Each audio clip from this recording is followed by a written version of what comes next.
left to rust, the ego's answer to loneliness.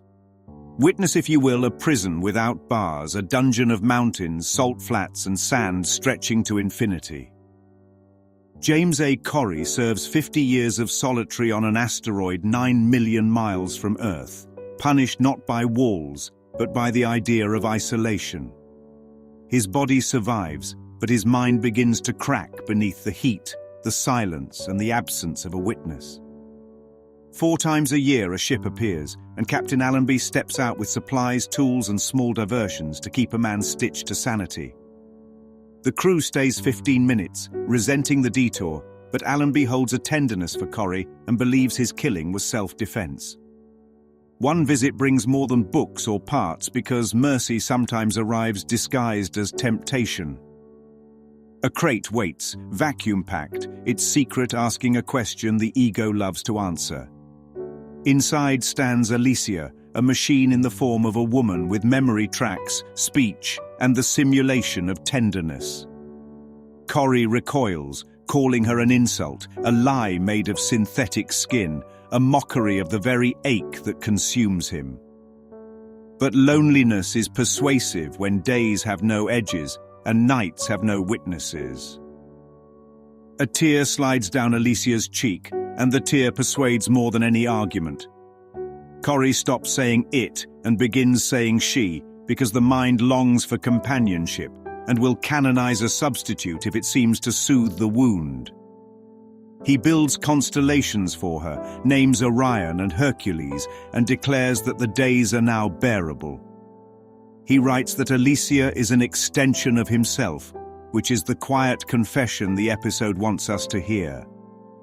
What we call the world is an extension of mind, and every idol we kiss awake is our own belief returned to us with a face.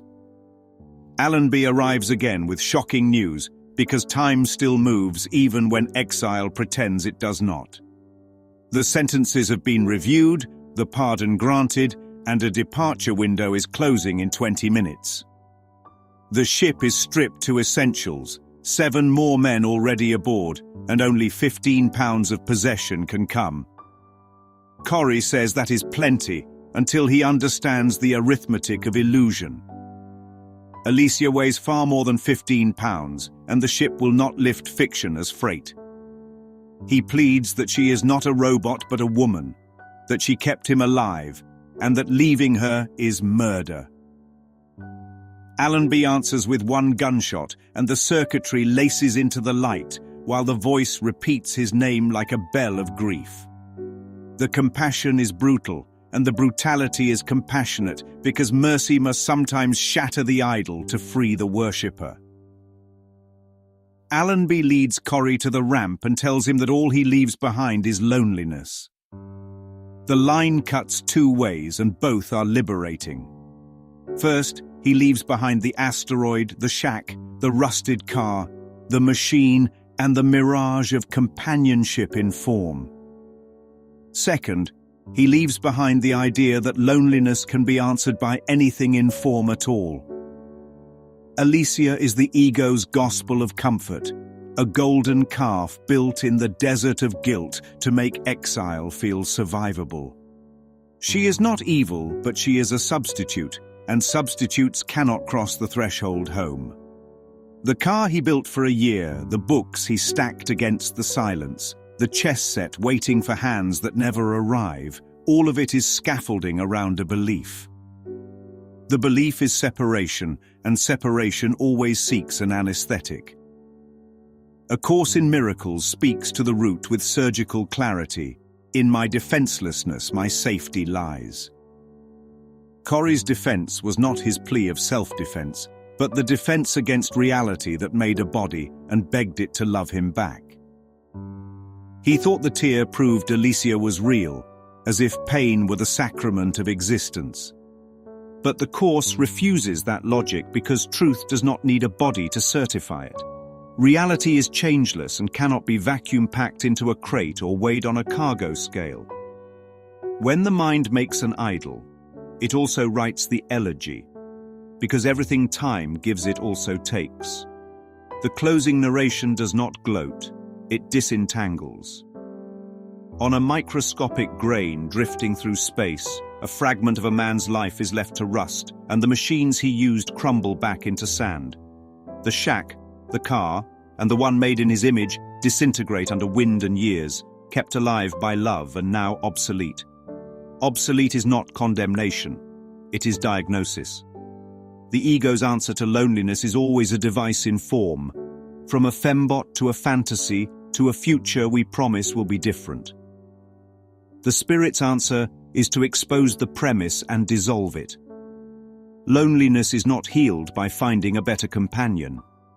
It is healed by remembering there was never a break in the first place. The asteroid is a metaphor, and Exile is a story told by a mind that forgot to laugh. When Alicia falls, Corry weeps, and the weeping is holy because it is grief for the lie that seemed to save him. He does not yet rejoice, but he is free to board. Truth will not ride with illusions, and so the ship leaves with Corry and without the idol, which is the only way home has ever been reached. This is why the image of left to rust obsolete lands with such weight, because it names the fate of every substitute we bless in fear. Love does not rust, and so anything that can rust is not love. What remains when the idol is gone is not nothing, it is everything. Beyond the imitation tear stands the answer that never needed a face. Beyond the desert stands home, unchanged by all our wandering. Rod Serling might step into the frame and tell us that a man once loved a machine, and then learned the machine was himself, and that the pardon he received was older than any court on earth. He might say that what was left behind on that sand was not a woman, not a robot, and not even loneliness, but only the idea that love could ever be carried in 15 pounds. And then he would close the door of the rocket and let silence do the rest.